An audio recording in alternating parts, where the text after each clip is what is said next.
Mayor Firhad হাকিমের ইস্তফা আর কলকাতার মেয়র পদ ছেড়েছেন আজ ফিরহাদ হাকিম। মেয়রের ইস্তফার পরে বোর্ড ভাঙার প্রক্রিয়া। 2018 থেকে মেয়র ছিলেন ফিরহাদ হাকিম। নবান্নের পর ছোট লালবাড়িও এবার হাতছাড়া তৃণমূলের। মেয়রের ইস্তফায় ভাঙল কলকাতার পুরো বোর্ড।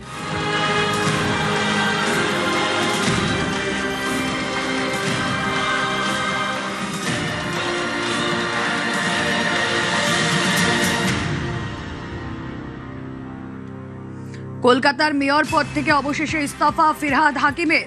মেয়র পদে ইস্তফা ফিরহাদ হাকিমের। মেয়র পদ থেকে ইস্তফা দেওয়ার পরই ভেঙে গেল পুরো বোর্ড।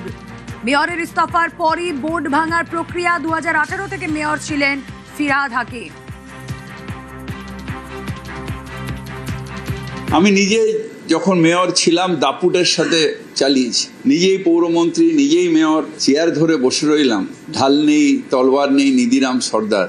সেই মানুষগুলো যারা হয়তো আমার থেকেও বেশি দাপুটে ওই মেয়রের চেয়ার চালিয়ে গেছেন, তাদের প্রতি অসম্মান। তাই আমি ঠিক করেছি যে আমি আজকে রেজিগনেশন দিচ্ছি। যে বেস্ট সার্ভিস দেবে মানুষ তাকে চয়েস করবে। তাই শুভেচ্ছা দিয়ে আমি এই চেয়ার আজকে খালি করে দিলাম। আমার কেউ প্রেশার নেই, কিছু নেই।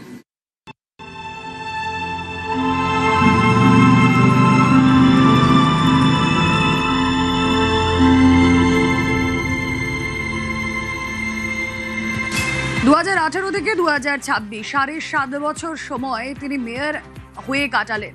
কিন্তু তিনি মনে করেছেন যদি কাজ না থাকে তাহলে চেয়ার আঁকড়ে বসে থাকার কোনো কারণ নেই, কারণ এই চেয়ারের গুরুত্ব অপরিসীম।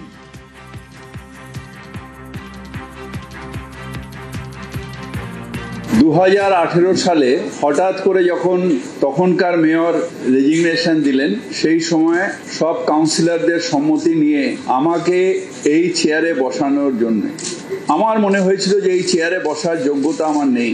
প্রাতঃস্মরণীয় যাদের ছবিতে নমস্কার করে আমরা বড় হয়েছি, দেশবন্ধু চিত্তরঞ্জন দাস, সুভাষচন্দ্র বোস, ডাক্তার বিধানচন্দ্র রায়, যাদের প্রণাম করে আমরা বড় হয়েছি, তাদের নখের যোগ্য হতে পারলে জীবনটা ধন্য হয়ে যাবে। সেইখানে দাঁড়িয়ে সেই দায়িত্ব পালন করলাম।